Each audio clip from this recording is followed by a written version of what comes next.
como nós estamos estudando muito reforma íntima, então convém falarmos do reino dos céus, que é a proposta de Jesus.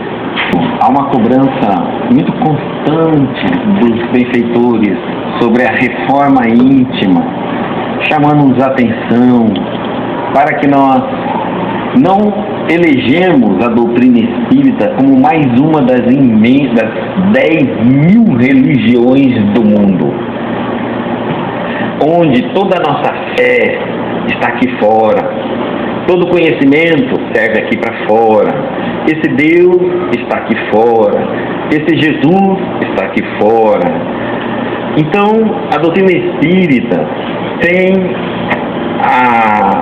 o objetivo de falar sobre reforma íntima o tempo todo. Não estamos falando de um Deus aqui de fora, mas é seu Deus íntimo, não do Cristo lá fora, é o Cristo interno. Não estamos falando do mundo lá fora, estamos falando de você mesmo, de si próprio, da sua personalidade, do ego, do teu interior.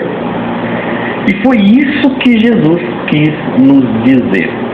E até então, nós só achamos, ao ler, que ele falava de alguma coisa fora de nós. Inclusive, até hoje, então, nós acreditávamos que o demônio, o diabo, Satanás, estava fora, o mal está fora, e que o bem, todo esse bem, também está fora de nós, né? Enfim, sem reforma íntima, nenhuma religião é diferente da outra. Porque a reforma íntima é a transformação do ser humano, do crente, daquele que acredita, do cristão.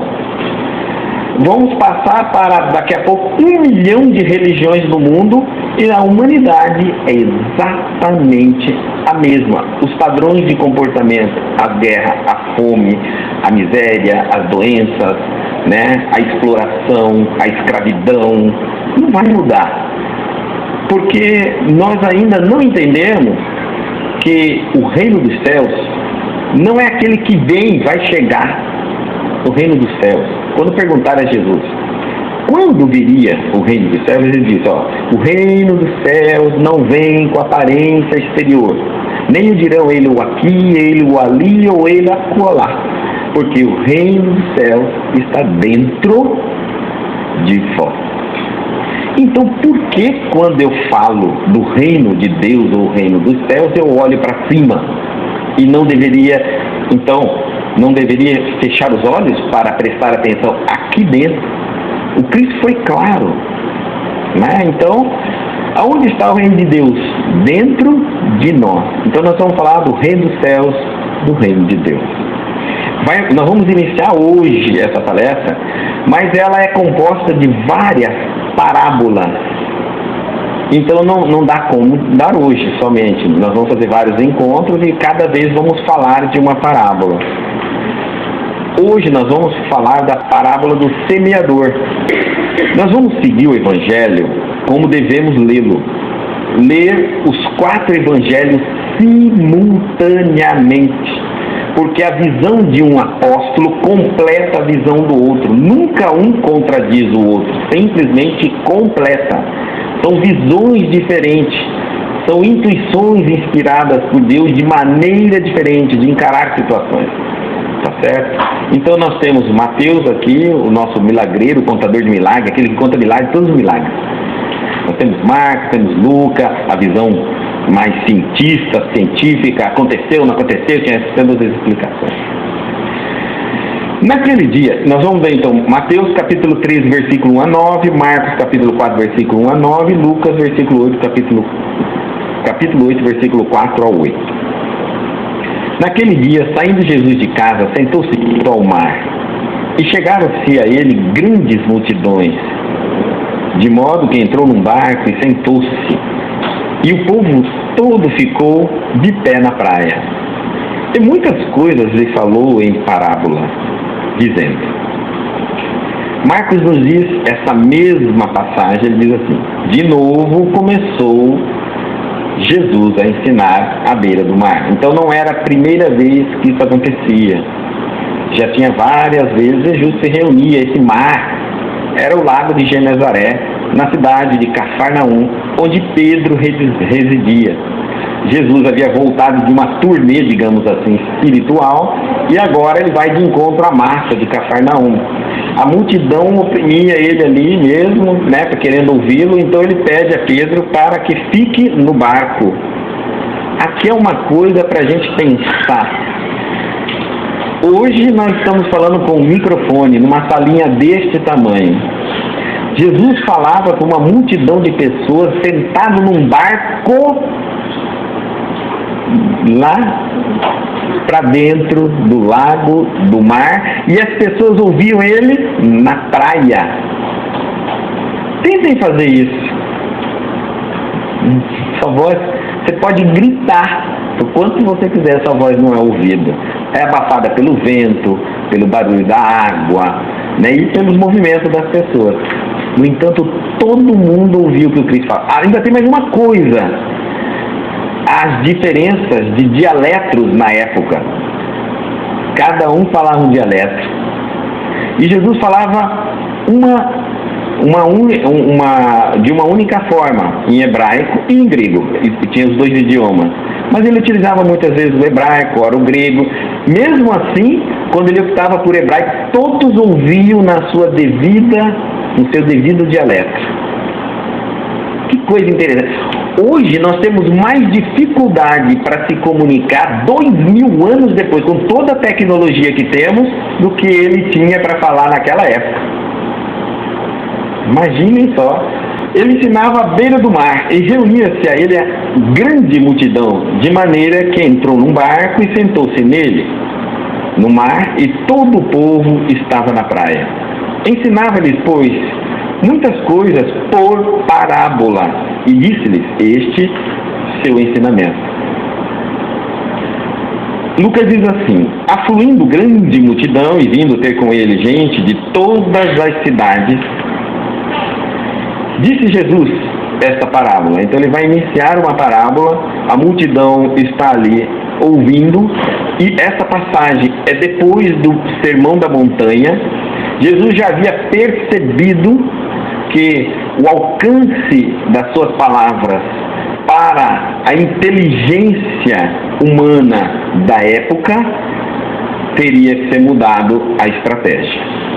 Porque no Sermão da Montanha, quando a gente vê o alcance, a profundidade do Sermão da Montanha, quando você reflete o alcance do nível profundo que ele chega, é a carta magna nossa de libertação. Mas poucos de nós conseguiram até hoje, 2000 anos depois, encontrar esse significado. Então agora Jesus vai começar a utilizar uma outra técnica, parábolas e metáforas. São técnicas utilizadas porque o público dele era pequenos comerciantes, dona de casa, lavradores, pescadores, era o povo. Então não tinha como ele falar muito de maneira rebuscada, de maneira profunda, de um reino dos céus. Teria que a ciência evoluir muito para nos fazer entender muitas coisas. Mas aqui há uma coisa muito interessante para a gente entender. Os benfeitores nunca se contradizem. Isso é interessantíssimo. Nunca vi um benfeitor, por mais que eles não se comunicam no mundo, as mensagens vindo através dos livros, e a literatura espírita é a maior literatura religiosa que nós temos hoje. Só Chico Xavier são 470 títulos de livros. O maior escritor que o mundo conheceu. Como não foi ele que escreveu, foi os espíritos através dele, não é ele o escritor, são os espíritos através dele. Divaldo Franco já chegou quase perto da casa dos 300 títulos. Divaldo dá quase 1000 títulos. Nós temos Raul Teixeira, aí vai ficar falando. Então, se nós fôssemos colocar toda a literatura espírita num lugar, e isso tudo são revelações dos espíritos através dos médiuns. Dos médiuns em si, não tem nem a falar dessas revelações de profundidade. E nós não vamos encontrar os livros um espírito contradizendo o outro. Um que um fala, o outro chega e fala ou ensina que combate o que o outro diz. Quando são espíritos. Olha que coisa incrível. Mais ainda a técnica dele. Um espírito, às vezes ele nos dá uma mensagem que você lendo entende na sua capacidade de entendimento. Mas a partir do momento que você desenvolve mais sua inteligência e mais experiência você tem, você volta na mesma mensagem e você entende mais profunda ainda. Parece que aquela mesma escrita, e é verdade, ela não muda as letras, mas os significados vão mudando a partir da tua maturidade.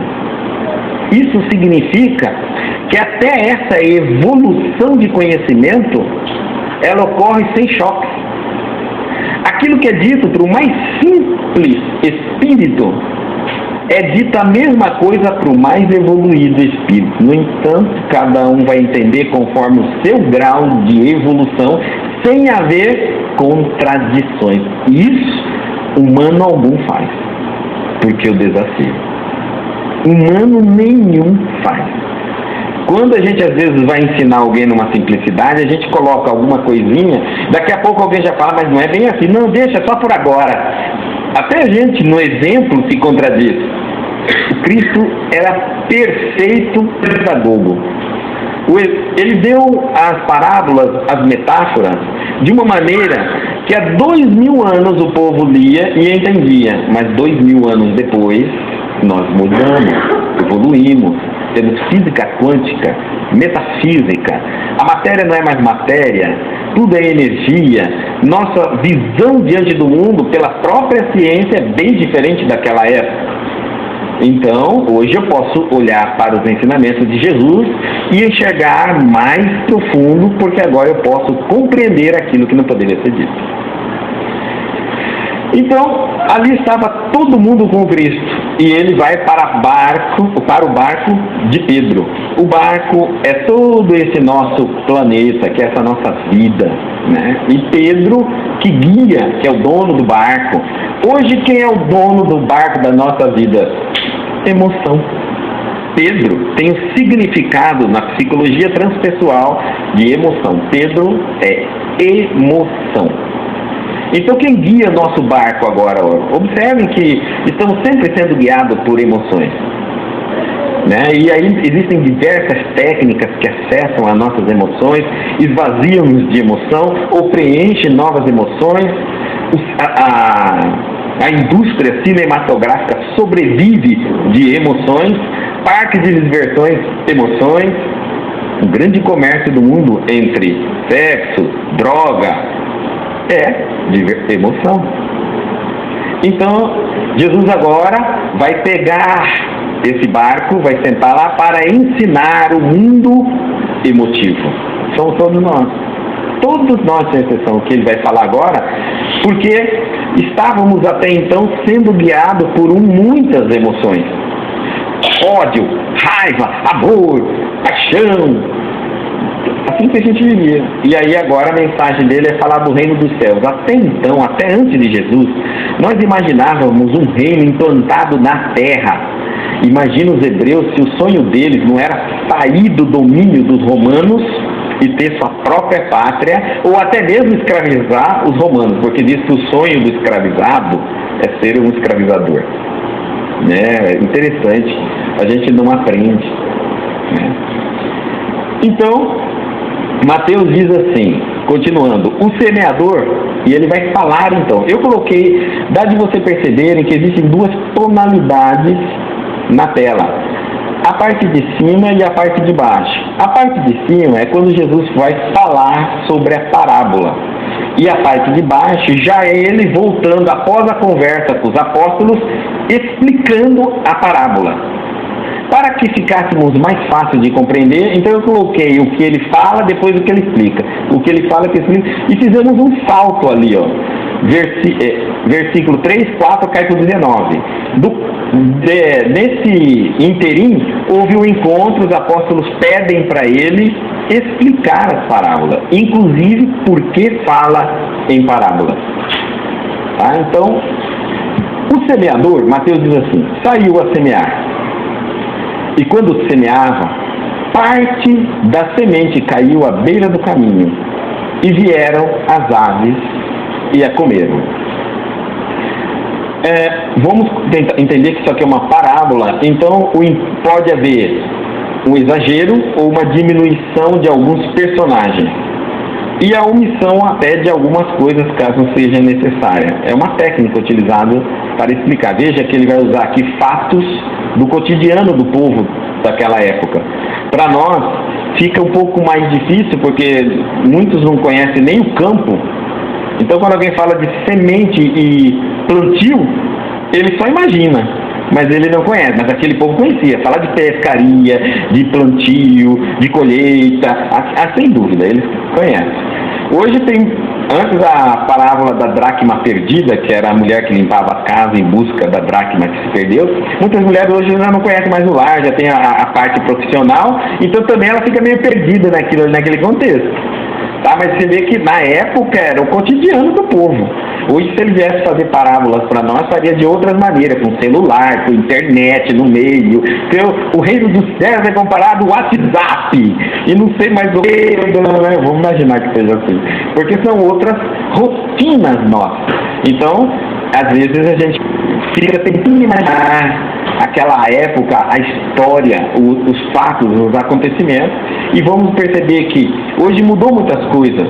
No entanto, a nossa compreensão não alterou muito. O semeador saiu a semear, e quando semeava, parte da semente caiu à beira do caminho e vieram as aves e a comeram. Marcos diz assim: ouvi. Isso aqui é um chamado do Cristo. Foi o único que disse isso. Ninguém falou. Pode ver. Nem Lucas e nem Mateus. Só Marcos disse que o Cristo falou: ouve. Ele pede atenção do público. O semeador saiu a semear. E aconteceu que, ao semear, parte da semente caiu à beira do caminho, e vieram as aves e a comeram. Lucas diz assim: saiu o semeador para semear sua semente. E quando semeava, parte da semente caiu à beira do caminho, foi pisada, e as aves do céu a comeram. Mais tarde, Jesus vai explicar o que significa, porque essa semente será plantada em quatro estágios, se eu não me engano. E cada estágio Jesus vai falar. Então, esse é o primeiro estágio da semente. A semente é a palavra, o ensinamento. O semeador é aquele que semeia, ensina, planta o Cristo. Então, a palavra foi lançada e caiu à beira do caminho. Lembre-se, nós estamos focando aquele que recebe a semente e não aquele que planta. Porque se eu fosse levar em consideração quem planta, eu diria: essa pessoa é inexperiente, porque ele não sabe que na beira do caminho não nasce nada. Por que jogou a semente? Isso chamaria-se desperdício. Mas, lembrando que o semeador, vamos colocar aqui a parábola, o semeador é perfeito. Então, eu estou fazendo agora um estudo de quem recebe a semente, da terra que recebe a semente, e não estou estudando o semeador. Senão seria uma imperícia do semeador não verificar o solo antes de plantar a semente. Nós não fazemos isso. Nós verificamos o solo, preparamos o solo e depois plantamos a semente. Ele está dizendo, mas aqui ele também quer colocar que todos, independentes, receberão sementes. Tá? Então, o que significa essa primeira parábola? Essa primeira parte da parábola, a primeira fase. Quando alguém ouve a palavra do reino e não compreende, vem o mal e tira o que foi semeado em seu coração. Esse é o que foi semeado à beira do caminho. Que mal é esse? Imediatamente, toda vez que a gente ouve a palavra mal, já vem diabo, demônio, Satanás. Não é isso que a gente pensa? É o normal, nos ensinaram assim. O mal está fora de nós. A paz tem que vir aqui por fora. Um decreto de algum presidente das forças, o exército tem que ser mais poderoso. A gente quer conseguir a paz com guerra, com opressão, né? Então, os que se acham, a forma como Marcos diz que Jesus explicou essa mesma etapa. Os que se acham à beira do caminho onde a palavra é semeada são aqueles de quem, depois de a terem ouvido, vindo logo o adversário, tira a palavra que foi semeada em seus corações. Lucas nos diz assim: os que estão à beira do caminho são os que ouviram. Então vem o adversário e tira a palavra dos seus corações, para que não suceda que, crendo, se salvem. Então a ideia é haver uma tentativa de que nós não evoluamos, segundo Lucas, porque não quer que nós nos salvemos, crescemos, evoluímos. Não é salvar no sentido de ficar aguardando o momento que alguém vai passar e eu tenho que pegar carona, mas em salvar-se. Salvar do quê? Dos seus vícios, dos seus defeitos. A salvação não é aqui fora, não é você pegar carona para sair do planeta. A salvação é quando você se liberta dos seus defeitos e dos seus vícios, da sua própria inferioridade, do seu ego, da tua própria personalidade. Tá certo? Então, ele está dizendo, ele está referindo aqui a primeira etapa, são as pessoas que estão num sono, nós chamamos assim de sono profundo. Sono profundo é o estágio em que o espírito dorme profundamente. Lembra quando nós falamos da evolução? O homem chega ao mundo e se percebe como ser humano, sua primeira existência na Terra. Então ele é puro instinto. Ele precisa comer, dormir, ele precisa beber, ele precisa procriar, mas ele não faz isso como um animal. Ele tem algo diferente do animal, ele tem inteligência, ele tem razão. Isso significa que os instintos no início vão dominá-lo. E ele vai aprendendo através dos próprios instintos, do comportamento dos instintos dele e de todos os animais que o cercam, dos fenômenos da natureza, ele vai arquitetando lógica e raciocínio, razão. Estamos falando até aqui, então, apenas de uma coisa chamada personalidade, lembram-se disso. Personalidade é uma parte do teu espírito, tá certo? Mas ainda não, é o teu espírito. A personalidade, ela tem 3 níveis: sensação, tá certo? É aquilo que as nossas sensações, fome, desejo. Depois tem a emoção e finalmente tem a intelectualidade. Isso forma a sua personalidade. O que é personalidade? Isso que você pensa que é, mas não é. Você não se olha no espelho e fala, não é você. Você não vai acreditar, mas você nunca foi assim, nunca mais será o que é hoje. Então quem é você? Você está envelhecendo todos os dias. Se você duvida, pega uma foto sua. O que você é hoje, o que você vê hoje no espelho, nunca mais verá de novo, a não ser que você tenha uma foto. Porque você está modificando fisicamente. Antes não era assim, hoje não é mais. E quando falamos de outras existências, outras reencarnações, você nunca teve esse nome, nunca morou nessa cidade, nunca teve essa, e nunca mais terá, porque nunca mais você volta num rio, no mesmo ponto que entrou. Tudo é uma única vez. Então, a personalidade é aquilo que você diz, meu nome. Personalidade tem nome, RG, CPF, endereço, profissão, sexo. Isso é personalidade. Isso não é você. Isso representa um momento, um instante de sua consciência, imortal. Um instante da sua consciência. Uma fotografia na sua imortalidade. Vai ser esquecido. Daqui 1 trilhão de anos, você nem lembra que SESB, Cuiabá, você esteve, tinha um nome, era homem, nem lembra. Mas, assim como também você não lembra. Você se lembra quando você chegou na Terra, ainda era meio macacão? Não lembra. Por várias e várias reencarnações, até que a genética modificasse, se sofisticasse, equipasse as circunvoluções do nosso cérebro para que o equipamento biológico fosse capaz de captar impressões mais sensíveis do espírito. Até então, todas as sensações reptilianas eram captadas dos estímulos orgânicos do ser humano, a personalidade. Tá certo? Então aqui ele está dizendo aqui, ligando as pessoas à personalidade. Há um grupo muito grande de pessoas na Terra que dormem em estado profundo de consciência. elas apenas conseguem se perceber por estímulos orgânicos. Não, Guto, não existe muita gente, mas muita gente mesmo.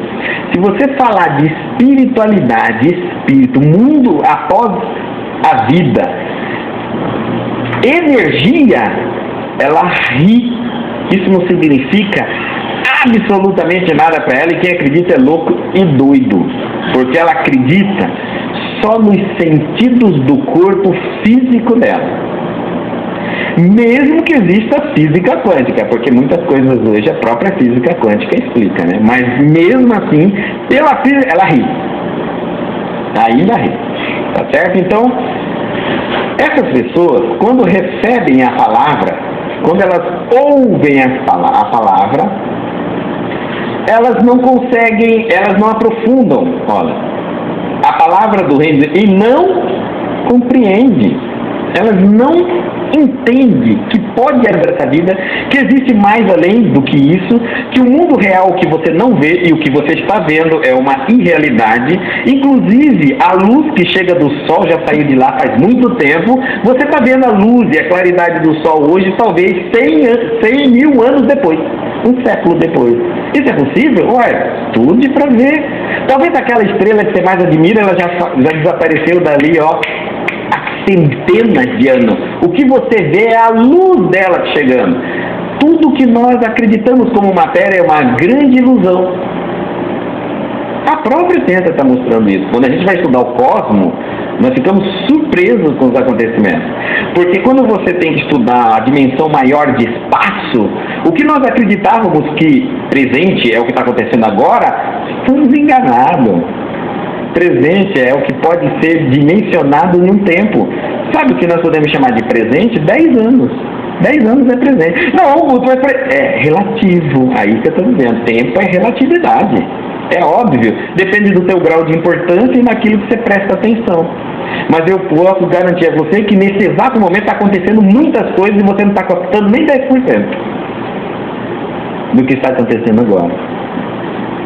É verdade, pode acreditar. Porque nossa sensibilidade é muito fraca.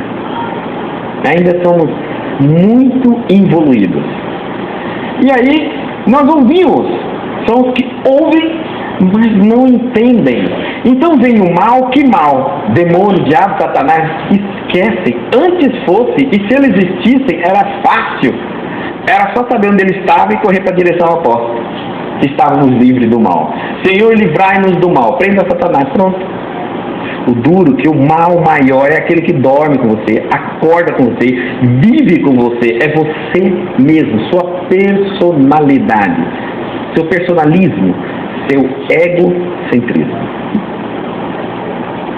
Tá? E pior, esse mal que é você e está dentro de você, pensa, sente e tem sensações.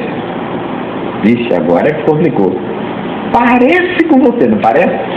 Pois é, você é uma expressão mais materializada, tá certo? Uma necessidade mais imediata, física. Você, quando está nesse estágio, você ouve. E que mal que tira de você essa palavra, as necessidades orgânicas. Tenta você fazer uma meditação. Vamos tentar fazer meditação. Já doeu minha perna, meu músculo. O músculo é orgânico. Eita, calor. Aqui não vai dar de fazer meditação. Já veio um mosquito aqui, me perturbou o mosquito ali. Isso já está na hora de comer, na hora de sede. Então, ou seja, os estímulos orgânicos, é muito difícil aquietá-los. E quando eles são a máxima do nosso comando, quando eu não os disciplino, não os domino, submeto, eu fico à mercê deles. Às vezes eu não consigo assistir nenhuma palestra, levantar para ir no banheiro e beber água. Eu não consigo fazer isso. É só sentar e vou 3 vezes no banheiro. Pois é. Você é sujeito aos seus estímulos. Não são você que diz aos seus estímulos, faça isso. É você que prioriza. E não são os seus estímulos. E em tudo. Eu vou fazer caridade, estou cansado. Eu vou ajudar os outros, estou cansado. Então, essas palavras, o mal é o mal necessário, orgânico. Mas ele não é um mal de maldade. E quando o mal do mundo, o mal das pessoas lhe atinge, é porque existe uma sintonia desse mal dentro de você. Dentro de você existe esse mal. Por isso você se sintoniza com ele. Senão você não enxergava, não sentia. Então, esse mal pode ser um espírito, uma pessoa fazendo mal. Pode, ele pode te influenciar a caminhar no sentido totalmente material. Você vai fazer essa oração na hora de dormir, vou fazer a oração do dormir. Entendeu? Se eu não tiver um controle, o mal tira a semente daquilo que eu ouço. Já viu algumas pessoas que vão na religião, de manhã, de tarde, de noite, e não muda 1 milímetro da personalidade dela? Ela continua reclamando da vida, falando mal dos outros, fazendo maldade, chutando o cachorro, deixando o gato para fora de casa, e tudo assim, né? Ela não muda. E você fala, meu Deus, eu vejo essa mulher 3 vezes por dia, 7 dias da semana e naquela religião, e ela não muda, porque na verdade ela está dominada pelo instinto do corpo, necessidades físicas. Então, não vai haver reflexão. Passado para a segunda etapa, é quando o semeador vai jogar as sementes agora em outra terra. Outra parte, lá em Mateus, versículo 5, a outra parte caiu em lugares pedregosos, onde não havia muita terra, e logo nasceu, porque a terra não era profunda. E tendo saído o sol, queimou-se, e não tinha raiz, secou. Essa até saiu. Na beira da estrada nem iniciou o processo. Fica na beira da estrada mesmo. Aqui a semente ensaia, brota, mas morre. Não tem raiz e então seca. Olha Marcos falando, a outra parte caiu em lugares pedregosos. Não havia muita terra e logo nasceu porque a terra não era profunda. E tendo saído o sol, queimou-se, e porque não tinha raiz, secou. Lucas. A outra parte caiu sobre a pedra, e tendo crescido, secou porque não havia umidade. É simples, né? Médico, né? É simples, já explica por quê. Não tem umidade, a planta não resiste, morreu mesmo. Jesus vai explicar então o que significa esses lugares pedregosos e a semente. O que foi semeado nos lugares pedregosos é quem ouve a palavra e logo a recebe com alegria. Porque toda palavra do bem, ele chega no nosso ouvido, a gente se encanta, a não ser que a gente está muito mesmo naquele estado de sono profundo. Aqui eu estou no estado de sono eu já consigo ter sonhos. Aquele estado de sono que nós falamos no primeiro é o profundo, nem sonho eu tenho. Já viu aquela pessoa que dorme e ainda chega e fala assim, eu nunca sonho? Ele é totalmente estímulos físicos. Totalmente. Que nem se permite sonhar. Eu ia falar, existe muita gente assim. O máximo da alegria dele é o futebol. Se ele quiser mais alguma coisa, carnaval. Ele não conhece felicidade, só conhece alegria. Felicidade para ele já é alegria. Você não consegue nem debater com ele felicidade diferente de alegria. Não, para ele felicidade é alegria. Um copo de cerveja, seu futebol, pronto, domingo. Não tem coisa melhor, isso aqui é o céu. Assim levar. Não tem coisa melhor. Aqui nós estamos falando de uma consciência que ela já tem sonos. Ela já sonha. Ela se permite entrar em contato com uma outra realidade, além da matéria, além dos olhos, do ouvido, do tato, do paladar. Ela permite isso. Então, ela ouve a palavra, recebe ela com alegria, porque pensa, tem lógica, mas não tem em si raiz, não é de pouca duração. E sobrevindo a tribulação ou perseguição por causa da palavra, porque a partir do momento que ela começa a aprender, ela anui com o conhecimento. Não é isso que acontece? Tem gente que até fala, vou sair do espiritismo, não vou estudar mais não. Por quê? Porque ó, o negócio é o seguinte, antes eu fazia, não sabia que estava errado, estava perdoado. Agora que eu sei que está errado, tem que parar, não vou parar. Então é melhor parar de estudar.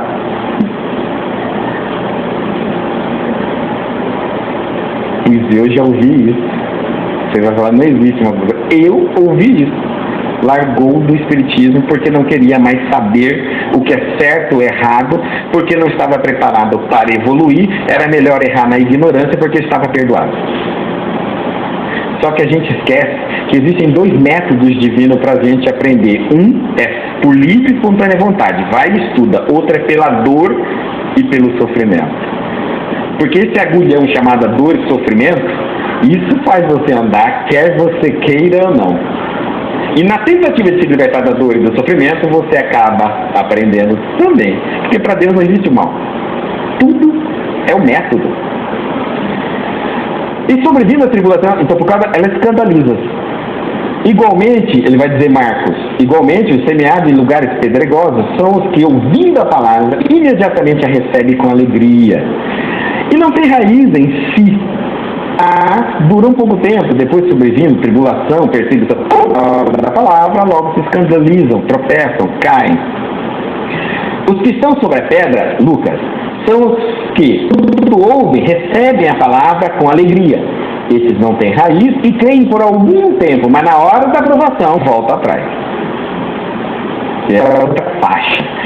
Porque nesse momento da nossa consciência, a religião se torna, começa, no primeiro estágio, a religião nem existe. É uma piada.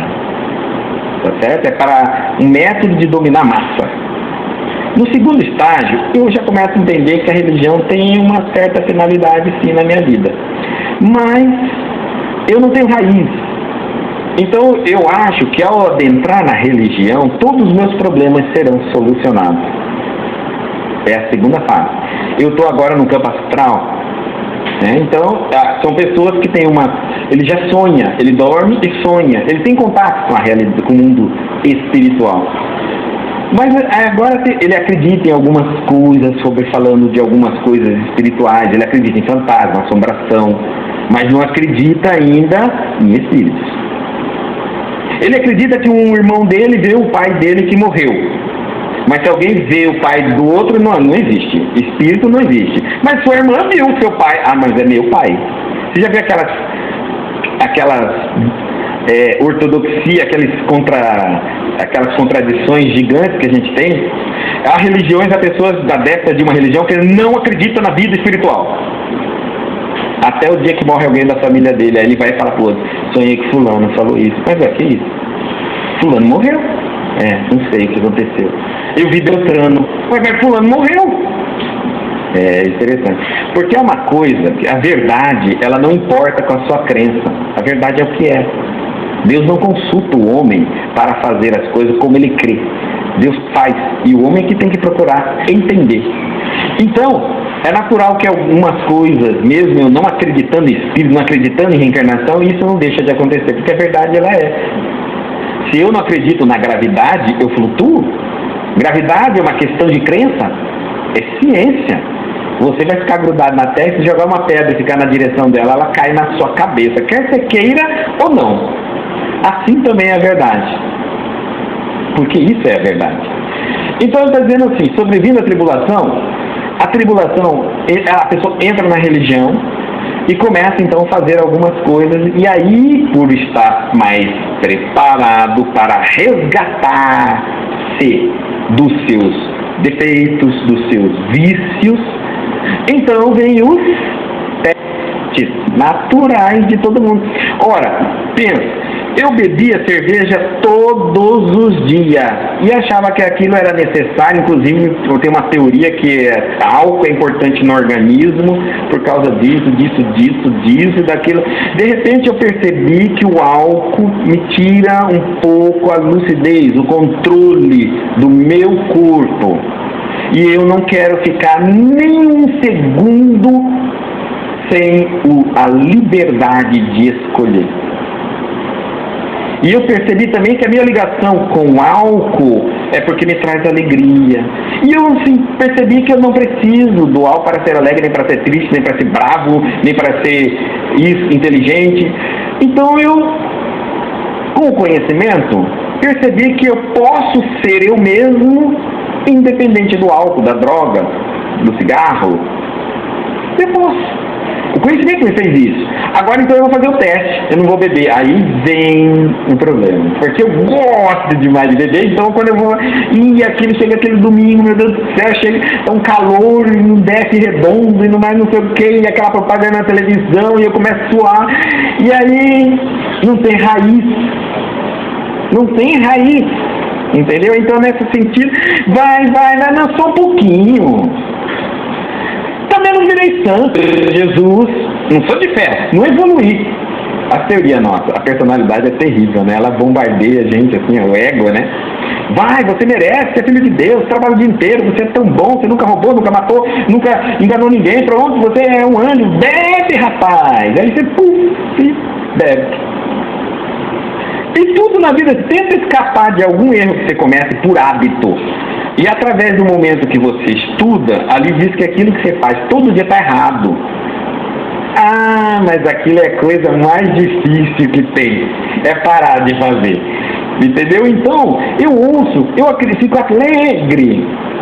Mas na hora que vem a tribulação ou perseguição por causa da palavra, por causa do conhecimento que você aprendeu, aí a coisa começa... Porque a partir do momento que eu vou aprendendo, meu pensamento só tem dois caminhos para seguir. Ou fica no mesmo, ou muda o pensamento. Albert Einstein diz que, se você pegar o pensamento de uma pessoa e expande, ele nunca mais retorna ao que era. Então, o conhecimento faz isso, ele expande sua cabeça. Depois você não consegue voltar a ficar pequenininho. E por quê? Porque agora vem culpa. Antes você, na ignorância, fazia e achava que dava certo e não tinha coisa melhor. A partir do momento que você aprendeu que aquilo está errado, você faz e já não tem mais graça. Porque agora vem a culpa. Antes você não tinha culpa, agora você tem culpa, porque você sabe que está errado. Ah, não, então essa bendita da palavra, que é o conhecimento, está acabando com a minha vida. E vem a perseguição também. Agora vem a perseguição. Perseguição por causa da palavra, lógico. Você não disse que está querendo mudar, que não está evoluindo, que é tal de um cristão, que segue um tal de Jesus Cristo? Eu sou eu mesmo, então prova. Como vai provar? Pelos testes da vida. É quando alguém te dá um bufetão, o que você faz? Você dá 500 nele. Não, peraí, Jesus me ensinou isso? Há uma perseguição por causa da palavra. A cobrança de todas as pessoas, a partir do momento que você começa a andar na linha, tentar andar. Se você pegar uma revista Playboy, eu acho que hoje em dia já não tem mais nem Playboy, tem? Mas se você botar uma Playboy, um homem, né, um garoto de 16 anos, põe uma Playboy vai sai, meu filho, macho, esse é macho, né? Esse é macho. Se ele põe uma Bíblia, todo mundo tem vergonha. Fanático, é louco. Incrível nós, né? Porque ele está tendo o conhecimento, a palavra. E as personalidades sempre são atingidas pela evolução espiritual. Porque é uma guerra. Diabo é o mau pensamento. Satanás é a ação do mau pensamento. E o espírito é o que combate o mau pensamento e a ação do mal. Então são antagônicos. Nunca vão fazer as partes lá na frente. Então aí vem a perseguição, aí vem as obsessões, aí vem o assédio do mundo espiritual. Você fala assim, eu não vou beber. Aí vem os espíritos, vamos beber, pelo amor de Deus, vamos beber, oh céu, não, é domingo, é isso, é o futebol nosso na televisão, é o nosso carnaval, é fulano, vamos comemorar, mas eu não estou feliz, então vamos chorar, bebe para chorar. Mas porque a gente tem que beber, né? Se for para alegria, para chorar, para tudo. E é importante é fazer aquilo que a gente tem vontade, não importa o motivo, é fazer. E aí a perseguição está exatamente porque vem os assédios em cima de você. E você vai sentir pela primeira vez que é assédio.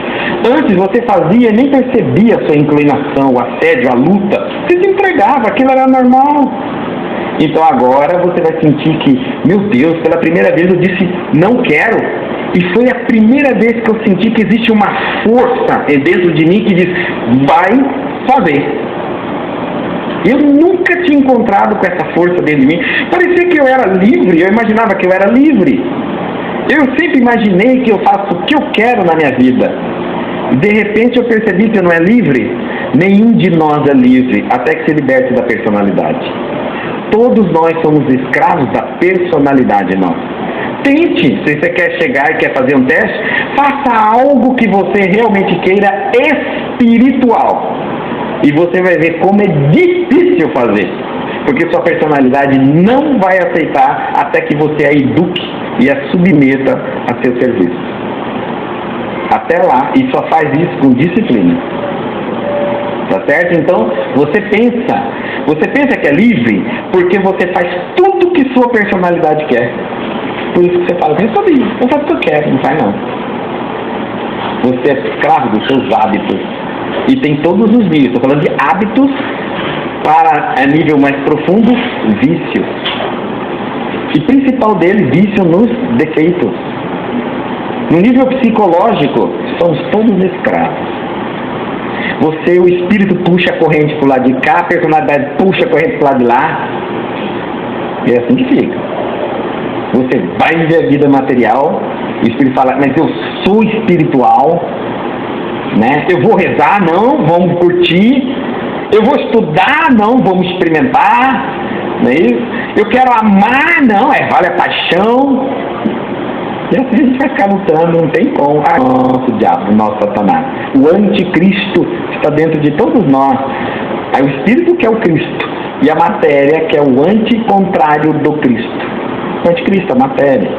Então a perseguição, aqui nós estamos falando dessa consciência, então, que eu, depois de várias reencarnações, eu começo a sonhar, eu tenho inspirações, eu ouço a palavra, aquilo me encanta, mas ainda quando vem os testes da vida, aqui nós estamos falando, normalmente nós temos personalidades assim, as decisões nossas é assim, feita, eu gosto ou não gosto.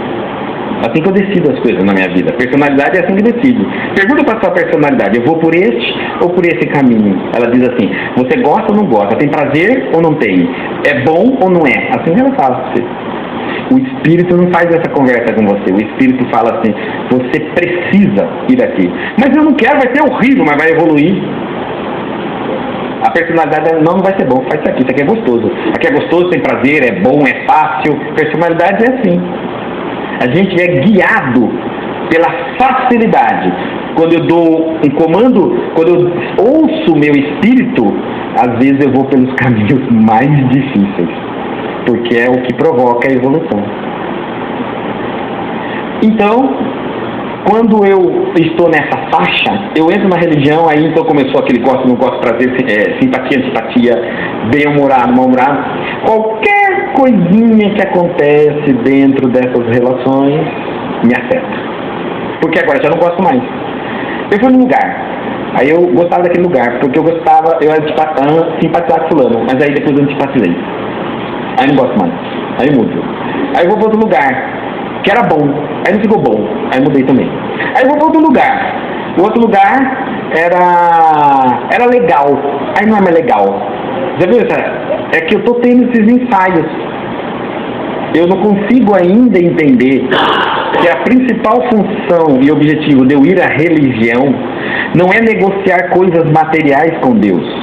Ó, Senhor, estou vindo aqui, quero pagar aquele carro, quero comprar aquela casa, quero aquela mulher. Não. Eu estou vindo aqui, Senhor, na escola da vida. Porque as faculdades, as universidades me fazem a escola científica, social, mas eu quero aprender a escola da vida espiritual. Aí então eu tenho que ir uma das 10.000 religiões do mundo aí. Ixi, mas tem religião. A outra semente, que é a outra parte, a terceira, os espinhos, ele cai entre os espinhos. Cresceram e se sufocam. Ela caiu entre os espinhos cresceram mais rápidos, fecharam e sufocaram. Marcos diz assim: a outra parte caiu entre os espinhos cresceram e a sufocaram, e não deu fruto algum. A outra parte caiu entre os espinhos, com ela cresceram os espinhos e a sufocaram.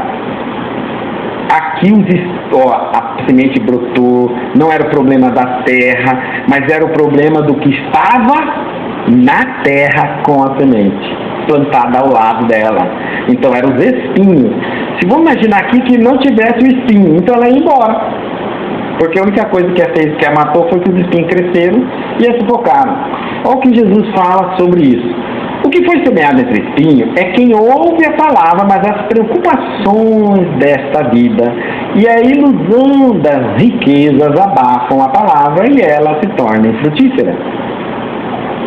A multidão cai aqui, você nem acredita. Os outros Marcos diz assim: os outros semeados entre os espinhos são os que ouvem a palavra e entrando as preocupações da vida e a ilusão das riquezas e a cobiça de outras coisas abafa a palavra e ela fica infrutífera. Lucas diz assim: a parte que caiu entre os espinhos, estes são os que mais, seguindo seu caminho, são sufocados pelas preocupações, pelas riquezas e pelos prazeres da vida e não levam o fruto à maturidade. Nós chegamos aqui no terceiro nível, que é a intelectualidade da personalidade. Aqui, nós estamos presos ainda nela. Aqui, essa faixa, o espírito, nós ouvimos a palavra, gostamos da palavra, entendemos a palavra. Mas Gustavo entende muito bem. Pode até ensinar a palavra, pode até explicar o que entendeu. Mas sabe qual é a frase desse grupo aqui? Não tem tempo. Exato. É o grupo do não tenho tempo. Não tem tempo. Não tem. É uma pessoa que entende, que ouve, que raciocina, que é inteligente, que pode até auxiliar, mas não tem tempo. Então, por que não tem tempo? Preocupações da vida. A vida lhe ocupa muito. Os compromissos são colocados na frente dos deveres. A diferença entre compromisso e dever: compromisso é o que você faz, não é isso? Depois que nasce. Compromisso você tira, anula, coloca na frente do outro. Dever é o que você nasceu com. Olha só, compromisso é o que você fez depois que nasceu. Dever é o que você já nasceu com. Deveres espirituais. Nós colocamos, aqui é o grupo dos que colocam os compromissos na frente do dever. O dever é por último, se der tempo eu cumpro o meu dever, mas primeiro eu vou cumprir o meu compromisso. Então, as preocupações dessa vida, a ilusão das riquezas, abafam a palavra. A personalidade aqui está intelectualizada, mas ela não tem força suficiente para sair dos espinhos da vida. Tá certo? Daquilo que vai te precisar que você faça decisões, tome decisões. Nós temos um tempo linear na Terra. Eu não posso fazer duas coisas ao mesmo tempo. Então eu vou ter que optar. A personalidade está nesse momento te convencendo mais. É ela que diz a você o que deve você fazer hoje e não você está dizendo à sua personalidade o que você quer fazer hoje. Algumas pessoas, depois de um tempo, nessa vida de ilusão, não suportam o vazio existencial, depressão, um se suicida, outros entram no mundo da droga, porque nós já estamos há milênios de anos, o espírito está numa excursão terrena, vindo, acreditando todas as vezes, dominado pela personalidade, que ele vai ser feliz do jeito dele, e então nós queremos criar no planeta Terra um mundo paralelo às leis de Deus. A nossa personalidade nos faz acreditar que eu não preciso de Deus e muito menos das leis dele, que eu tenho meus próprios códigos éticos e morais e que a minha maneira de fazer é melhor que a de Deus. Então, há milênios de anos eu venho tentando por mim mesmo implantar na minha vida o reino dos céus da forma que eu concordo e aceito. Eu não quero ouvir, prestar atenção e nem refletir qual é a forma que Jesus nos ensinou. Até porque ele falaria algo que eu não ia concordar. Uma delas é essa palavra aqui. Eu já lembro, você já não ia concordar. Não, mas larga disso. Entendeu? Vou fazer do meu jeito. E alguns dizem assim, sabe como que eu engano? Eu falo assim, quando eu me aposentar, né? Quando eu ficar mais velho, aí eu vou fazer caridade, vou auxiliar os outros, vou estudar um pouquinho mais o cristianismo. E eu sempre pergunto a essas pessoas, mas quem garante que você vai ficar mais velho? E quem garante que você vai se aposentar? Como assim? Você pode morrer hoje. Quem disse que o ovo para dentro da galinha é seu? Quem disse que ela vai botar o ovo? Aí você vai consultar, sabe quem falou isso para você? Sua personalidade. Sua personalidade disse assim para você, você é dono do seu tempo e da sua vida. Você se lembra quando você tinha uns 15, 16 anos, você imaginava assim, acho que o dia que eu tiver 30 anos, vai demorar muito, não é assim? Demorar muito. Já passou. Sua personalidade te atualizou nisso? Não. Aonde você viveu uma grande ilusão? Agora você está acordando. Não é isso? Assim também sua personalidade está te dando uma ilusão de que você vai envelhecer. Será que você vai envelhecer? Será que o momento, será que a vida é a quantidade de aniversários que eu faço ou a qualidade da vida que eu vivo? Será que hoje, para aquele que está consciente dos seus deveres, no exercício da tua própria evolução, a serviço de sua própria consciência, para ele importa morrer amanhã, daqui 100 anos, 200 anos? Será que importa para ele? Será que essa busca de uma vida longa não é, no fundo, medo de encontrar com a morte cedo?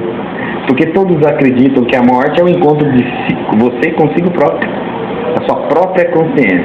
Imaginar que no mundo espiritual você chega lá, tem um espelho gigantesco. Você vai falar consigo próprio. Vai justificar para si mesmo, não para Deus, para si mesmo, porque não fez o que tinha que fazer. Porque não fez o que sabia fazer. E porque não fez o que já podia fazer.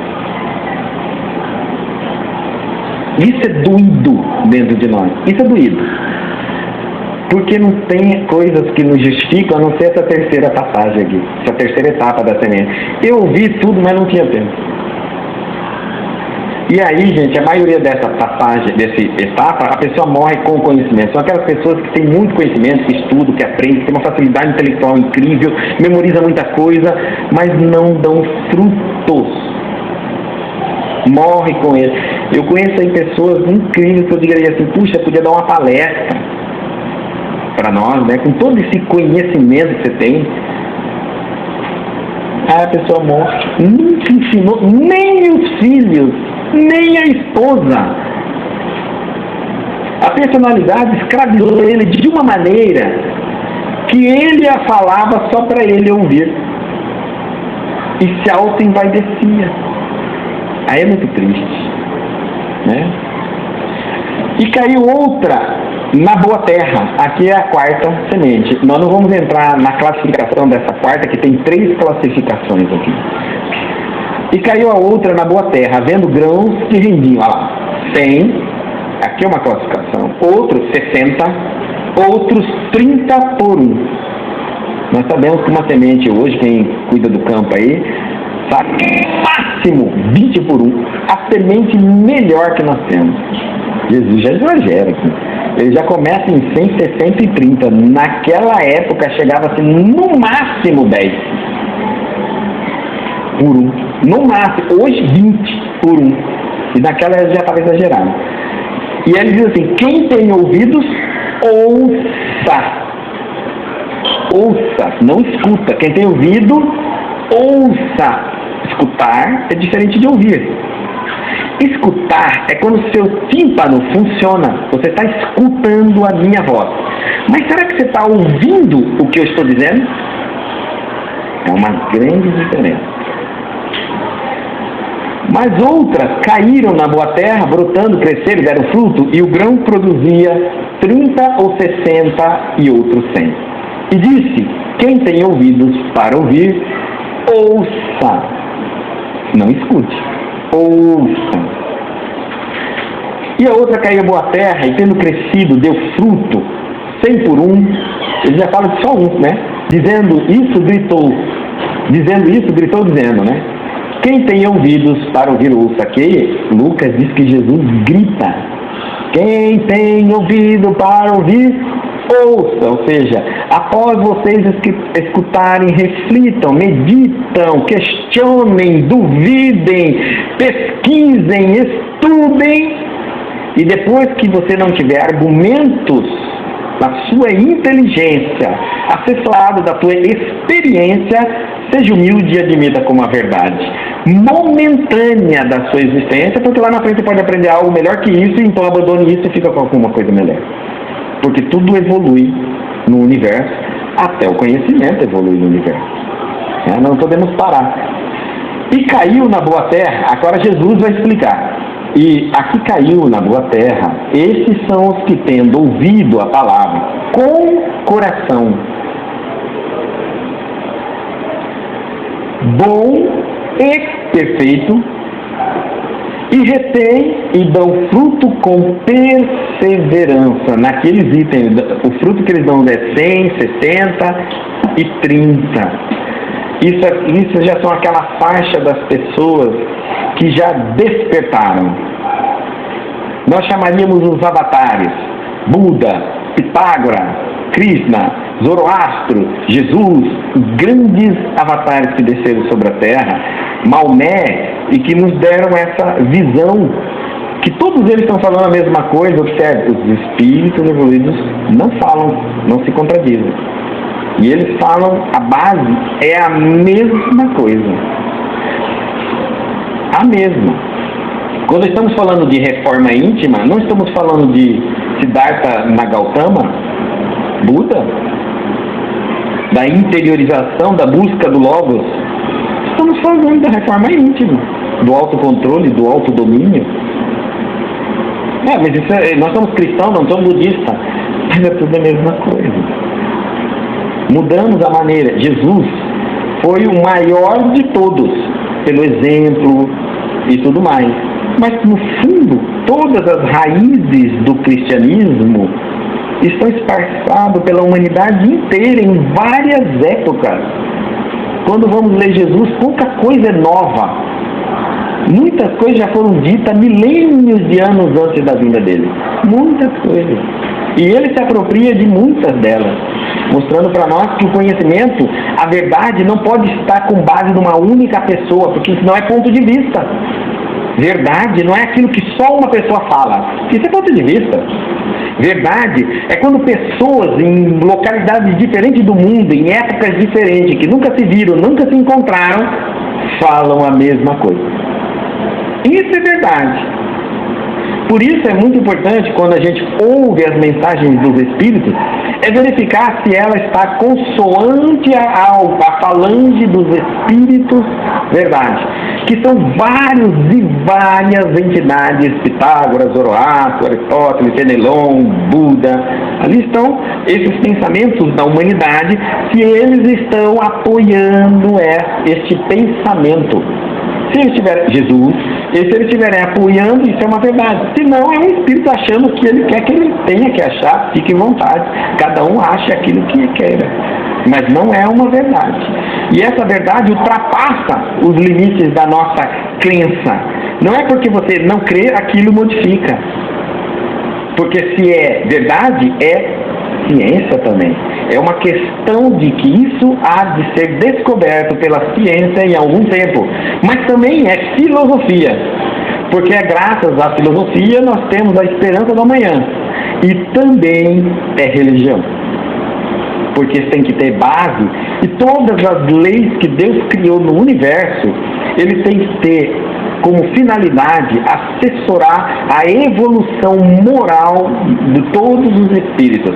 Nós falamos de espíritos porque não estamos falando só do planeta Terra. Porque a gente sempre fala assim: planeta Terra. Gente, você acha que só o planeta Terra é habitado? como nós somos pequenos, o mundo, todo o universo é habitado, segundo os Espíritos. Todo o universo. Nós estamos falando de todas as galáxias, de todos os planetas, de todos os satélites, ou luas, de todos o que vocês quiserem chamar. Tudo existe vida. Não é porque meu olho não vê, não existe. Então, vírus e bactéria não deveria existir, porque seu olho não vê. E, no entanto, ele te mata. Acredite ou não, mata. Então, só descobrimos porque usamos o microscópio. Só descobrimos que existe o mundo espiritual porque apareceram alguns microscópios humanos, chamados médiums. E através das lentes da mediunidade, nós penetramos no mundo espiritual. Mas por que não poderia haver um aparelho fazendo isso? E tem. Se fizermos tecnicamente correto, nós vamos ter as comunicações através dos equipamentos eletrônicos do mundo espiritual. Então tem também. E aí, eles vamos pular uma grande etapa, e chegando a eles, os discípulos perguntaram por que lhes fala em parábola. Eles esperam a multidão sair, estão com Jesus em casa, e aí os apóstolos começaram. Discípulo significa personalidade iluminada, mas ainda presa à personalidade. Iluminada. Então não estão prontos. Por isso que os discípulos erram. Porque são personalidades iluminadas pelas verdades, mas ainda não houve uma transformação. Então, um domínio sobre a personalidade, sobre o ego. O ego ainda disputa com ele. Respondeu-lhe Jesus, porque a vós é dado conhecer os mistérios do reino dos céus, mas a eles não é dado. Porque tem os mistérios do reino dos céus, os ensinamentos. Quando nós falamos reino de Deus e reino dos céus, a diferença é que o reino de Deus é todo o universo. E o reino dos céus, ora, céu no plural significa, céu só tem um, né? Plural tem vários céus. Então significa nosso coração, o estado mental de cada um de nós. Aqui ele está falando sobre os mistérios do reino dos céus. Porque Deus é nosso coração. Habita nosso coração, a nossa consciência, e ali é o reino do céu. Do outro céu de Maria, de Antônio, de João, cada um com o seu céu. Agora ele vai falar, está explicando que nem tudo era possível dizer à multidão. Então, mas alguma coisa ele poderia dizer aos apóstolos, que nós vamos ver lá depois na frente ele falando que ele pode dizer algumas coisas aos apóstolos. E vai esperar outras a nível mais tarde, até que o pensamento humano desenvolva, evolua através da ciência, da experiência, e nós vamos crescendo e vamos nos tornando cada vez mais preparados para ter acesso a uma inteligência abstrata. Vocês vão pensar assim, vocês acham que a partir de quando na história o homem começou a ter pensamento abstrato? Não faz muito tempo não, gente. Não faz muito tempo não. Nós não sabíamos sentidos de orientação. Eu estou falando, recuando na história ali. Não tínhamos pensamentos abstratos. Isso foi uma revolução genética nossa. Tá certo? A nova fase da nossa revolução agora, né, segundo os neurocientistas, é que o nosso cérebro do lado direito passa agora a cumprir mais funções do que o cérebro esquerdo, o hemisfério esquerdo do cérebro. Isso significa que nós vamos ter mais intuição, comunicação com o mundo espiritual, sensibilidade, paranormalidade, mas isso com o avanço do dono do corpo, o espírito. Uma coisa é o corpo estar preparado para fazer, um computador, e outra coisa é quem senta na frente do computador. Uma coisa é ter uma Ferrari, outra coisa é ter alguém que não sabe dirigir dentro da Ferrari. Não adianta nada. Então, a nossa genética já está sendo modificada. O homem está se transformando geneticamente. Estamos mudando a cada instante geneticamente. Agora, se o espírito não acompanhar, Então eles dizem assim, o reino dos céus, mas eles não lhe é dado. Marcos diz assim, quando se achou só, os que estavam ao redor dele, junto com os 12, interrogaram-no acerca da parábola. E ele lhes disse, a vós é confiado o mistério do reino de Deus, mas aos de fora tudo se lhes diz por parábola. Lucas diz assim, perguntaram então aos seus discípulos o que significava essa parábola. Respondeu ele, a vós é dado conhecer os mistérios do reino de Deus, mas aos outros se fala por parábola. Mateus continua dizendo assim, pois ao que tem, dar-se-lhe-á e terá abundância. Aqui parece uma grande injustiça. Mas ao que não tem, até aquilo que tem lhe será tirado. Quem tem dá mais, quem não tem tira.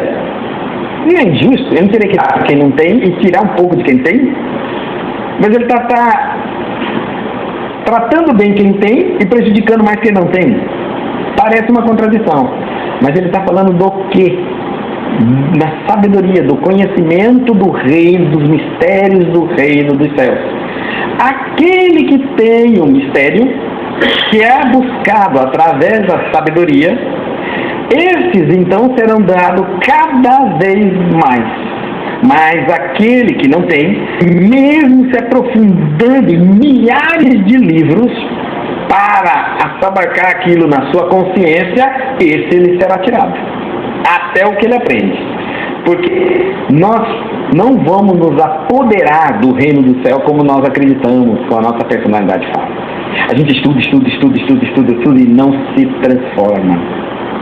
A esses serão retirados. Eles poderão chegar até decifrar os códigos da Bíblia. Vão nascer deficientes mentais.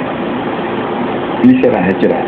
Agora, se houver o conhecimento do mistério, aí esse ainda será dado cada vez mais e multiplicado cada vez mais e será dado cada vez. Por quê? Porque tem um porquê você ter acesso a essa fonte de sabedoria.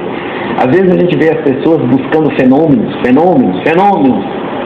E a gente diz assim, até aquilo que você alcançar lhe será tirado.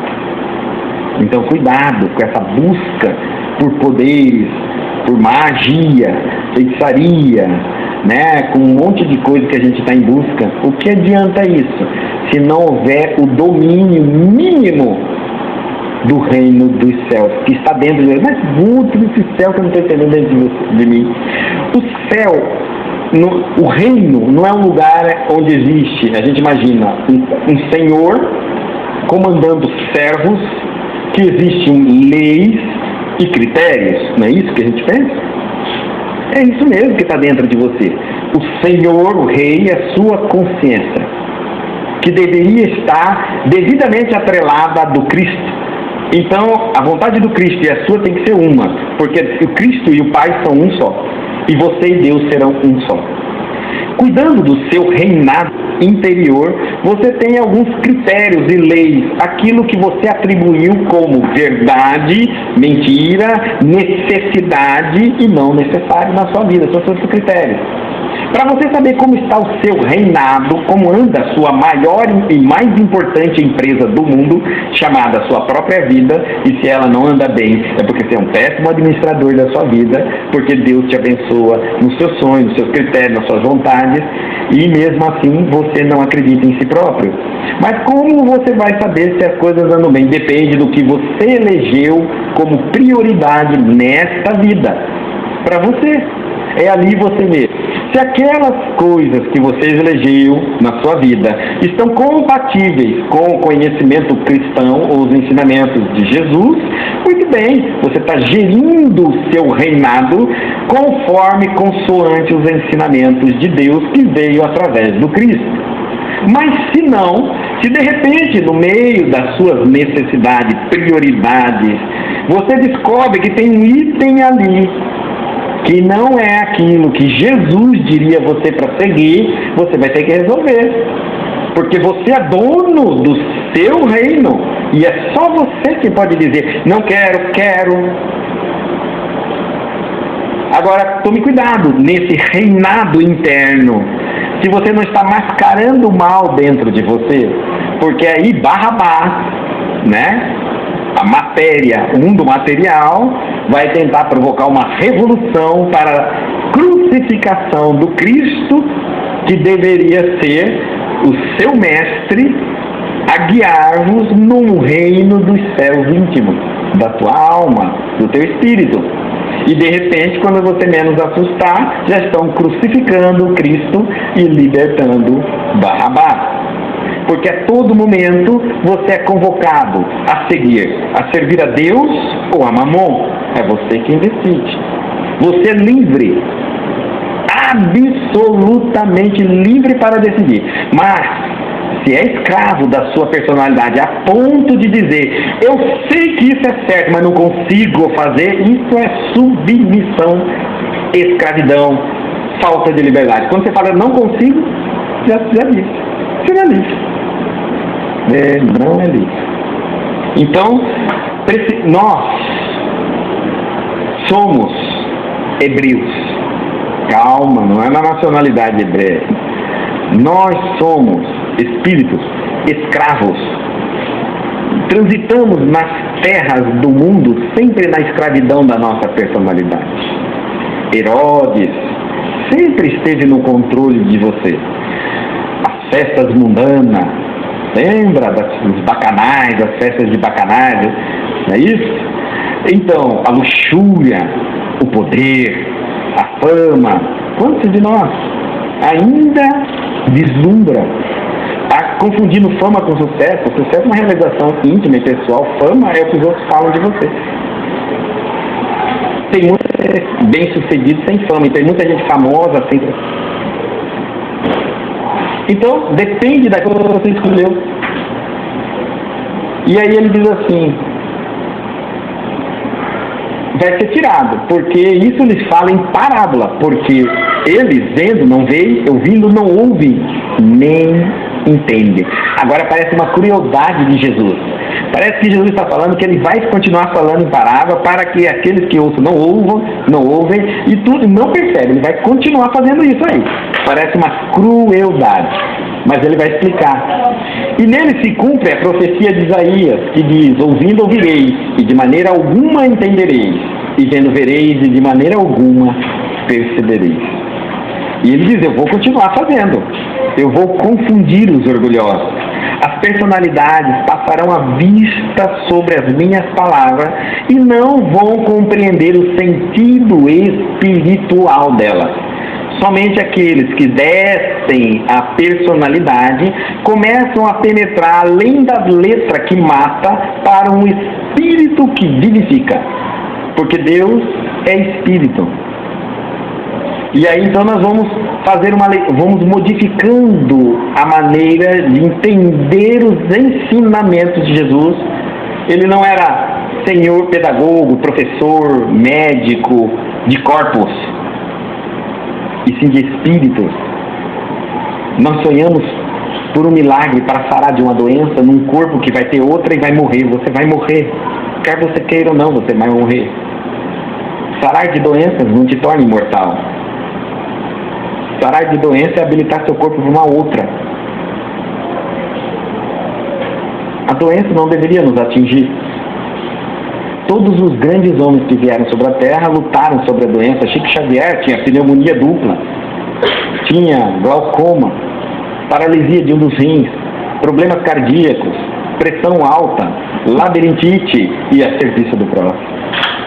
E com alegria, e com entusiasmo, e com toda aquela amorosidade. Acima daquele homem, a personalidade não mais o atingia. Ele era decidido pelas próprias decisões do Espírito. Então ele diz assim, que isso vai continuar ocorrendo, porque agora ele vai explicar por que ele vai continuar fazendo isso. E que só no futuro muito longe, os homens de boa fé, de bom coração, homens de boa fé, são os que estão doutrinando a sua personalidade. Mas há uma coisa muito interessante, e por mais que aqueles que acompanharam Jesus, e ele traduzindo esses ensinamentos, porque a terceira maior revelação viria depois. Então por isso que a gente vai ver ainda os apóstolos, os discípulos falhando quando tiveram os ensinamentos diretos da boca de Jesus. Nós podemos falar e dizer, nós lemos da Bíblia, o que os apóstolos falaram. Os apóstolos tiveram direto do Cristo e também falharam. Aí nós vamos entender que existe um grau que eles não haviam atingido ainda. Por isso falharam. E esse grau é o grau máximo de segurança. Eu posso caminhar do lado de alguém que vai me ensinar tudo, mas enquanto não houver amor aqui, não há nada. Não consigo multiplicar, não consigo fazer o milagre da minha vida, tornando-me um ser humano mais dócil, mais paciente, mais tolerante, dominando meus instintos, meus defeitos. Isso é o maior milagre que o homem pode fazer consigo próprio. Dominar-se. E aí eles entenderam, por que ele vai fazer isso? Porque o coração deste povo se endureceu. Olha o coração, o mal do nosso século. Hoje eu entro na internet, eu consigo ler sobre tudo. Um pequeno computador, numa pequena tela, não sei nem para internet, não sei nem para netbook, notebook, agora para celular mesmo, eles são tudo. Mas ninguém ensina você a amar. E nós somos extremamente frios.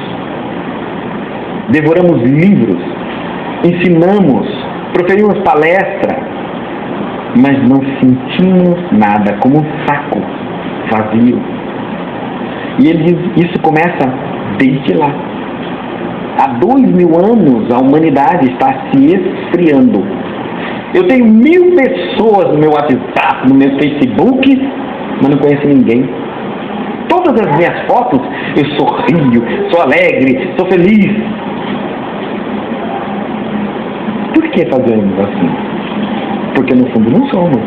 Nós queremos projetar uma imagem para os outros, para que vejam aquilo que nós não atingimos. Porque o dia de fome não temos necessidade de provar. E aí, ouviram, e diz assim, o povo se endureceu, o coração desse povo se endureceu, farisaísmo, os saduceus, os escribas, congelaram o coração. Havia tantas regras, tantos códigos, havia tanto conhecimento, havia tantas mensagens diretas do mundo espiritual. A Bíblia do Antigo Testamento são todas revelações com seres espirituais. Jesus veio através de uma revelação de um anjo, um ser espiritual. Toda a Bíblia do Novo ao Antigo Testamento são todas revelações com o mundo espiritual. E isso endureceu o coração humano. Não nos tornamos melhor por isso. Não é o fenômeno que nos torna melhor. Não é os milagres que nos tornam melhor. E com os ouvidos ouviram tardamente e fecharam os olhos, para que não vejam com os olhos. Ele não está dizendo que o demônio fechou, que Satanás fechou. Ele está falando que os homens fizeram isso consigo mesmo. Ninguém está tampando os seus ouvidos para ouvir. É você. Ninguém está tampando os seus olhos. É você que não quer ver. Não existe obsessão que faça isso. É você que não quer. E aí ele está dizendo assim, não vejam com os olhos, nem ouçam com os ouvidos, nem entendam com o coração, nem se convertam e eu os sare. Isso está sendo feito para que, ele está dizendo assim, o homem está fazendo isso com ele mesmo para que eu não consiga salvá-lo. Um dia alguém me perguntou assim na reforma íntima, porque a gente sabe tantas coisas da personalidade e ainda optamos pela personalidade. Porque nós não queremos ouvir, não queremos ver, porque nós não queremos ser salvos pelo Cristo interno nosso, não Cristo externo, esse já foi, pelo Cristo interno nosso. Porque nós queremos um céu que me aceite como eu sou, mas eu não quero me transformar no que o céu me aceitaria. Eu não quero cumprir regras, não quero cumprir lei. Eu quero um céu que eu bato na porta e ele me abre. E eu levo todos os meus vícios, meus maus pendores, meus defeitos para lá. Mas eu não quero me transformar de acordo com lá. Para que não se suceda, que se volte e sejam resgatados dos seus erros. Porque compreendendo, podem retornar e resgatar os seus erros. E lhe perguntou-lhe: não percebeis esta parábola? E como entendereis todas as parábolas? Olha Jesus chamando a atenção publicamente. Pela primeira vez, Jesus chama a atenção dos discípulos na lata. Vocês perceberam isso? Ora, se vocês não entendem essa parábola, como vão entender as outras? Porque a gente pensa que o bem é aquela pessoa que fica assim, né? Violino fechado, balançando a cabeça, o tempo todo. Isso é bom. Pessoa que fala dura é mal. Fala uma coisa que eu não gosto, mal. A pessoa boa tem que falar só o que eu quero ouvir, tem que concordar com tudo que eu falo. Não, gente. Isso são pessoas inseguras. Jesus era um espírito seguro do que falava, da verdade que proferia. Poderia magoar, chatear uns que não estavam prontos para receber a verdade, mas por tempo receberiam. E quando recebesse, voltaria a agradecê-la. Porque a gente se preocupa muito com o que os outros pensam, né? Ora, você tem que ter certeza do que você está falando, do que você está ensinando. Ah, mas a forma também é importante. Mas se nós formos tentar agradar, nem Jesus conseguiu os 12. Então é melhor não ensinar. Antes de ensinar agradando e desagradando, e mais ou menos para uns e mais ou menos para outros, do que ficar calado e não ensinar. Porque quem está no segundo estágio, o melindre da terra, da semente que caiu, é suficiente para ele deixar o caminho do Cristo. Porque ele acha que seguir Jesus é vir aqui e seguir Jesus fora daqui. O Cristo fora daqui. Mas na verdade, é vir aqui para encontrar-se com o Cristo dentro de si próprio. É uma viagem interior, é uma experiência pessoal, íntima e intransferível. Quando você desiste de alguma religião, porque se melindrou, chateou, não gostou de alguma coisa, você está desistindo de si mesmo, do seu próprio progresso. Pense muito. Todas as vezes que fazemos, algumas pessoas dizem assim, um dia, Reinaldo, vou só encerrar falando isso, ele disse assim, aí esse foi Gervásio que falou: precisamos meditar enquanto oramos. Então, faça a palavra: sou Espírito. E aí nós vamos comparar a tese que nós temos, né? E aí então ele volta ao campo com os discípulos. E um vai levantar a mão e diz assim: Senhor, eu fiz todo dia. Sou Espírito. Sou Espírito. Não aconteceu nada. Muito bem. Quantos dias você fez? Todos os dias. E quantos dias faz? 7 dias. Se eu te der um texto para você decorar, não é muito pequeno. Quantos dias você leva para decorar? Ah, não sei. Vai depender do texto. E por que você acha que entrar em contato com Deus é muito tempo, 7 dias? Aí o outro levantou e disse assim: mas, né, eu fiz diferente do meu irmão. Eu já vi a luz e já estremeci, me arrepiei. E ele disse assim: ego, pura personalidade. Sua personalidade está te enganando para você parar de fazer. Continua fazendo, você está muito longe. Precisa primeiro vencer o ego. Aqui ele já está mais na razão, porque nem o ego já está iludindo, você ainda está na ilusão do ego. E o outro então ele fala assim: eu senti, mas eu comecei a sentir. E aí eu parei de sentir. E ele diz assim: você já está mais acordado, porque teu ego começou a te enganar e você colocou teu ego no lugar. Por isso você parou de sentir. E o quarto então diz assim: então não estou entendendo. Quando é que eu vou sentir? É quando você não dominar. Porque Deus se manifesta de dentro para fora e não de fora para dentro. Ele não está atendendo suas necessidades e seus pedidos. Ele se manifesta quando você se abrir a Ele totalmente, sinceramente. Então não existe tempo. O que Deus quer? Nossos corações. Eu seria ousado em dizer, mas estou aqui orientado.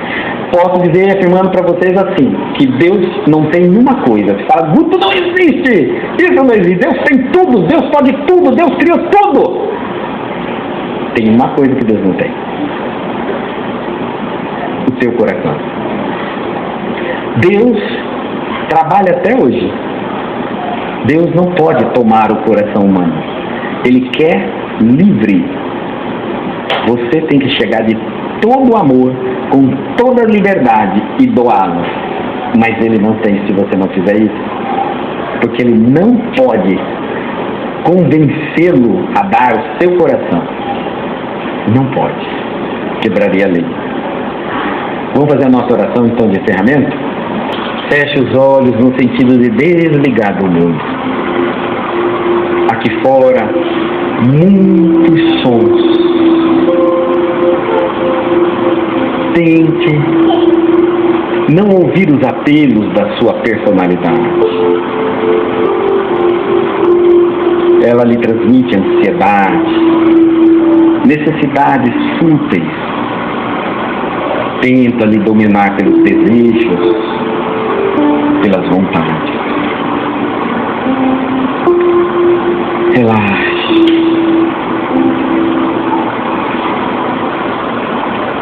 Relaxe.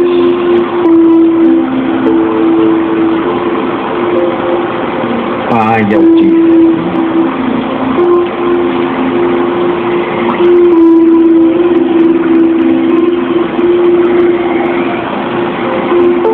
Criador de tudo que existe, a Ti nos submetemos totalmente desprovidos de crítica, de raciocínio. Manifesta-se. Apresente-se. Faça-se sentir. Tu és meu sangue. Tu és o ar que eu respiro.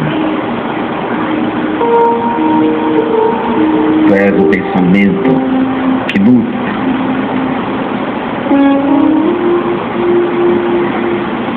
Tu és meus sonhos espirituais. Manifesta-se, Senhor.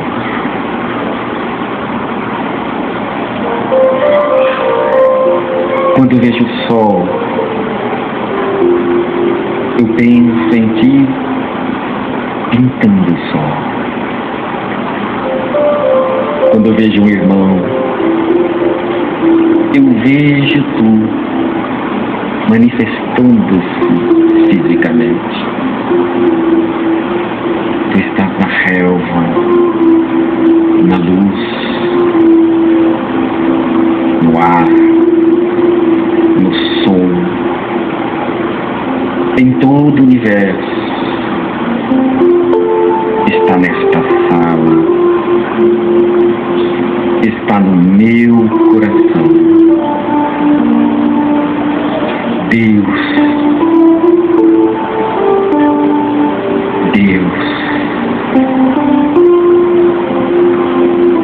não pedimos nada, temos tudo. E se tivermos a Ti, estaremos totalmente satisfeitos. Pai, domina-me, manifesta-te. A Ti submeto a minha inteligência, a minha força, a minha criatividade, a todos os meus sentimentos, a minha vontade. Dirija, Senhor. Dirija.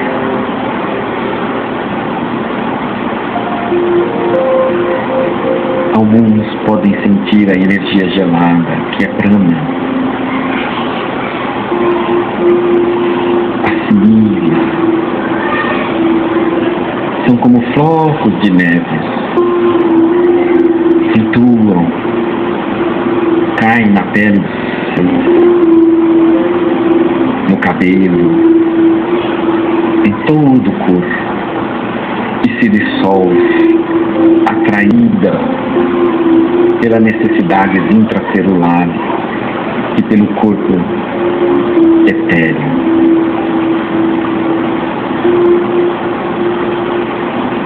Sinta essa energia que lhe dá calma, que lhe dá muita tranquilidade.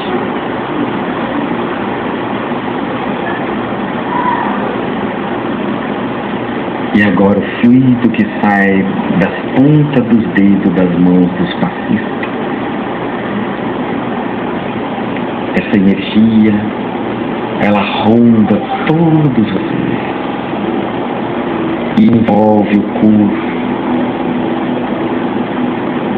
equilibrando-se força, os chakras,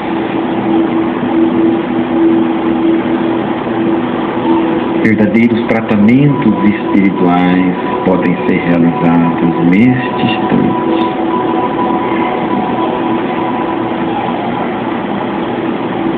Use sua mente. Diga a si próprio: Senhor, eu te amo. A ti lhe entrego teu serviço. Torna-me instrumento de minha própria evolução. Torna-me dócil, obediente, seguro.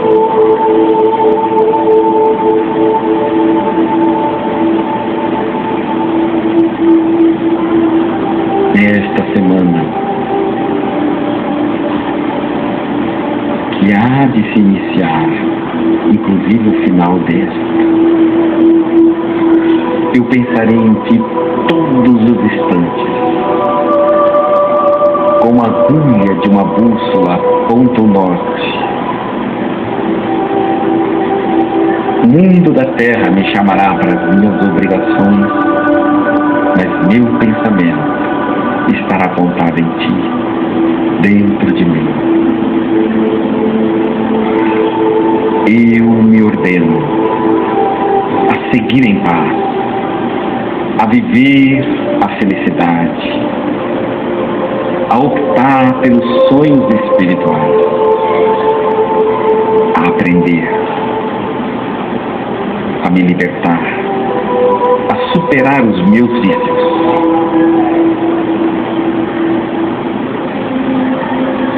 Obrigado, Senhor.